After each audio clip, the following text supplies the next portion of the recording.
ವಂಚನೆಗಳು ಯಾವುದಂದರೆ private ಕಂಪ್ನಿಗಳು ಬಂದು ಇವತ್ತು ಜನರಿಗೆ ಕಡಿಮೆ ಸಮಯದಲ್ಲಿ ಹಣ ವಾಪಸ್ ಕೊಡ್ತೀವಿ, ದ್ವಿಗುಣ ಮಾಡಿಕೊಡ್ತೀವಿ, ಆದಷ್ಟು ದುಡ್ಡು ಜಾಸ್ತಿ ಆಗ್ತದೆ ಅಂತ ಹೇಳಿದ್ದಕ್ಕೆ ಇಲ್ಲಿ ಕೆಲವೊಬ್ಬರು ನಿರುದ್ಯೋಗ ವ್ಯಕ್ತಿಗಳು ಕೆಲಸ ಮಾಡಿದರು. ಅವರು ಜನರ ಹಣವನ್ನು ಸಂಗ್ರಹ ಮಾಡಿ ಕಂಪ್ನಿಗೆ ನಂಬಿಕೊಂಡು ಕಂಪ್ನಿಗೆ ದುಡ್ಡು ಕೊಡುವ ಕಾಲಕ್ಕೆ ಗೌರ್ಮೆಂಟಿಂದ ಏನಾರು ಪರ್ಮಿಷನ್ ಇದೆ ಅಂತ ಅವ್ರ ಕಂಪ್ನಿಯವ್ರು ಕೇಳಿದ್ರೆ ಎಲ್ಲ ಒಂದು ನಮ್ಮ ಪರ್ಮಿಷನ್ ಕೊಟ್ಟಿದ್ದಕ್ಕೆ ನಾವು ಕೆಲಸ ಮಾಡ್ತಿದ್ವಿ ಅಂತ ಅವ್ರಿಗೆ ಎಲ್ಲ ದಾಖಲಾತಿ ತೋರಿಸಿ ಜನರ ಹಣವನ್ನು ಸಂಗ್ರಹ ಮಾಡಿದ್ದಾರೆ. ಸಂಗ್ರಹ ಮಾಡಬೇಕಾದ್ರೆ 1956 ROC ಆ್ಯಕ್ಟ್ ಪ್ರಕಾರ ಇವತ್ತು ಸಂಗ್ರಹ ಮಾಡಿದ್ದೀವಿ, ಪರ್ಮಿಷನ್ ಕೊಟ್ಟಿದ್ದೀವಿ ಅಂತೇಳಿ ಕಂಪ್ನಿ ಪ್ರಾರಂಭ ಮಾಡಿದ್ವಿ ಅಂತ ಹೇಳಿದ್ರು.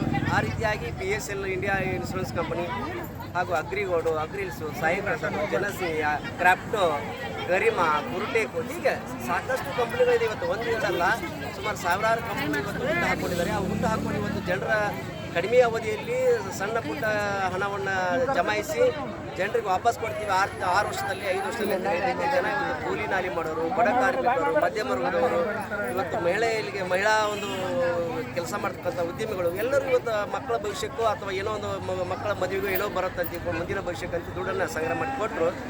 ಆದರೆ ಇವತ್ತು ಹಣ ಕಟ್ಟಿದ್ದಕ್ಕೆ ಇವತ್ತು 2014ಕ್ಕೆ ಕಂಪ್ನಿ ಬಂದಾಯಿತು. 1978 ಕಾನೂನಾನ್ವಯವಾಗಿ ಕಂಪ್ನಿಗಳನ್ನ ಬಂದ್ ಮಾಡಿದರು.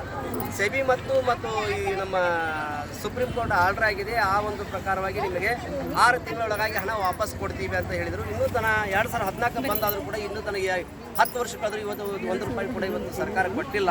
ಸರ್ಕಾರ ಎಲ್ಲ ಕಂಪ್ನಿಗಳ ಆಸ್ತಿಗಳನ್ನು, ಸ್ಥಿರಾಸ್ತಿಗಳನ್ನು ಎಲ್ಲವೂ ಸುಪರ್ದಿಸಿಕೊಂಡು ತಮ್ಮ ವಶಕ್ಕೆ ಪಡ್ಕೊಂಡಿದ್ದಾರೆ. ಅಕೌಂಟ್ಗಳು ತಮ್ಮಲ್ಲಿ ಜಮಾ ಮಾಡ್ಕೊಂಡಿದ್ದಾರೆ.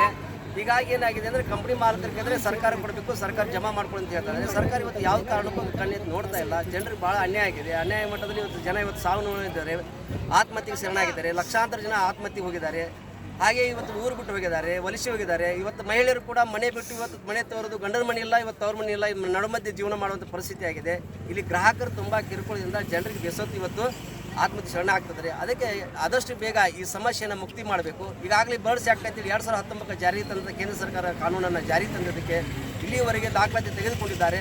ಇನ್ನು ಮೇಲೆ ಆದರೂ ಹಣವನ್ನು ಬೇಗ ಕೊಟ್ಟು ಜನರಿಗೆ ಮುಕ್ತಿ ಮಾಡಬೇಕಂತ ಅವರಲ್ಲಿನ ವಿನಂತಿ ಮಾಡ್ಕೊಳ್ತಾ ಇದ್ದೀನಿ. ನನ್ನ ಹೆಸರು ವೀರಣ್ಣ ಅಂತೇಳಿ.